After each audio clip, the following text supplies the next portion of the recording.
We have a wonderful guest with us, Gary Sinise, who had a beautiful speech earlier tonight, and he is here to talk more about the Gary Sinise Foundation. Thank you so much for being with us, Gary. My pleasure. Thank you for having me. Maybe if we could start off by talking about the relationship between the Knights and how that began with your foundation. A friend of mine introduced me to Carl on the phone. He had been talking, he's an actor friend of mine, who's very good friends with Carl, and thought that there was a good synergy there between, the incredible work that the Knights do and their great history of supporting veterans over the years, and what we're doing. So he introduced us, made the connection. I had a great conversation with Carl, and he offered his support at the end of the conversation. And it wasn't based on me coming and doing a speech or showing up at an event or anything. It was just simply to help us help our wounded. And so we put that money and that nice donation into one of the homes for one of our severely wounded service members. And then it was after that they asked me to come to the convention and speak if I wanted to talk a little bit about the foundation. And I'm grateful that they had me come so that I could tell people what we're doing. Yeah. And as you said during your talk, you never would have guessed that you would be here addressing the Supreme Convention.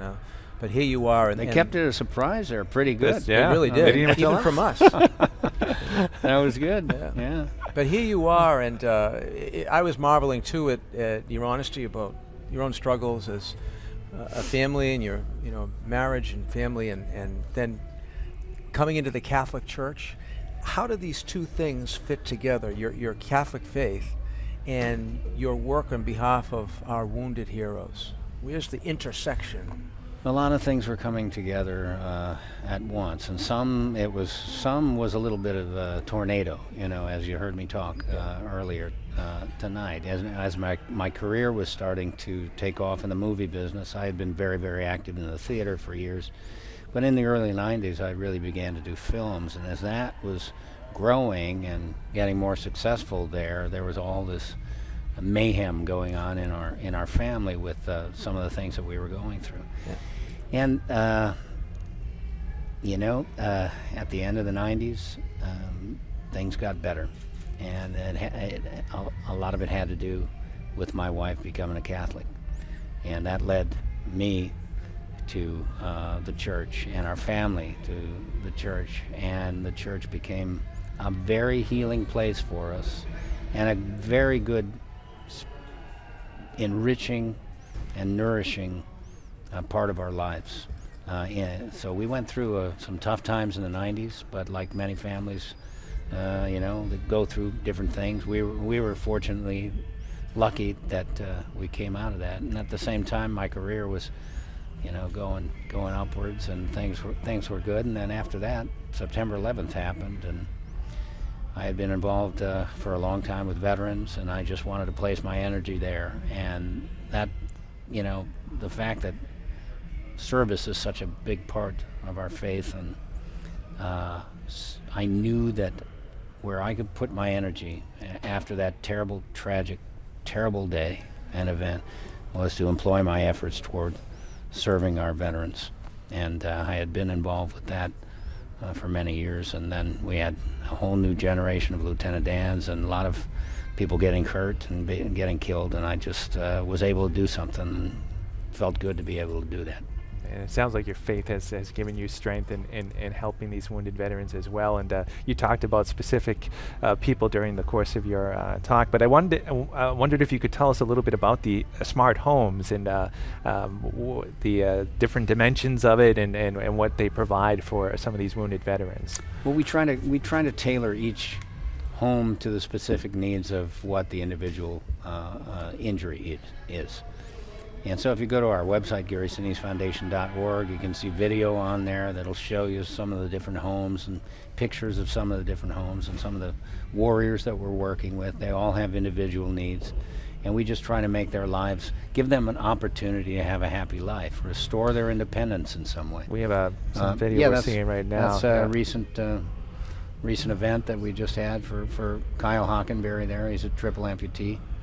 I called him in the hospital when he was, it was shortly after his injury, and offered to get involved with him and help him with the project. And Yeah, these Yeah, are he's got a amazing beautiful features. place. Yeah, look at.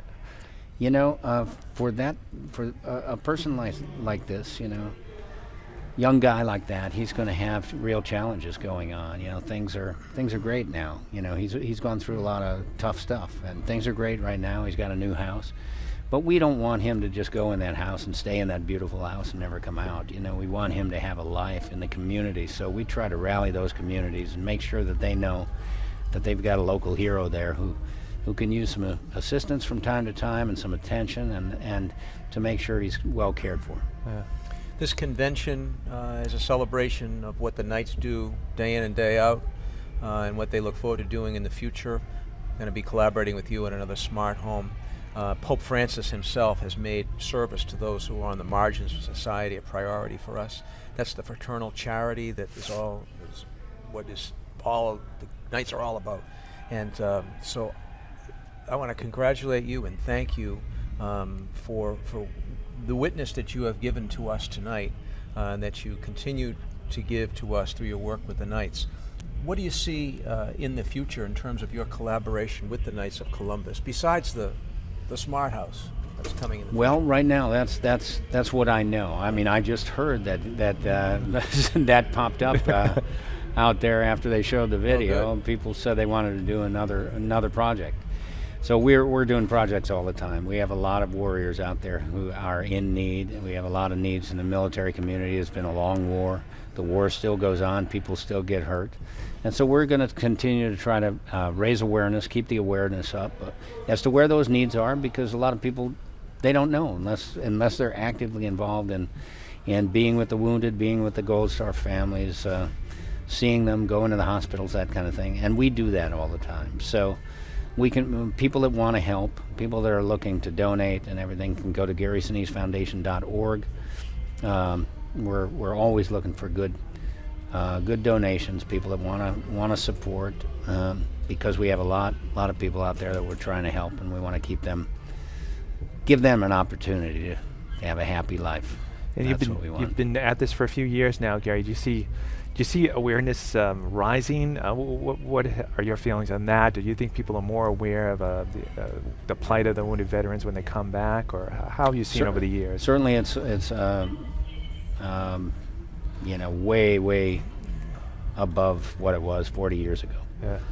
When our Vietnam veterans returned, it wasn't nearly the amount of support that there is now. But I think that's one of the hard lessons we learned from Vietnam. You know, the country was ashamed of that and the way we treated our service members. 10 years after they got home, there was welcome home parades and all that. That stuff didn't happen after they left the battlefield. It was 10 years later, and we're still trying to make amends for that to our Vietnam veterans. And we're doing that by taking care of our active duty men and women today and making sure that they're okay and that that's not going to happen to them. They're going to be appreciated, and we're going to find out what they need.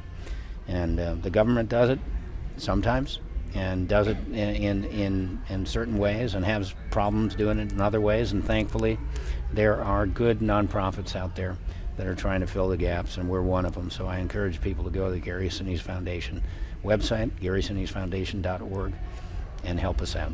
Another thing we learned about Gary Sinise is you play the bass guitar. Yes, I You do. have for many years, and have a band.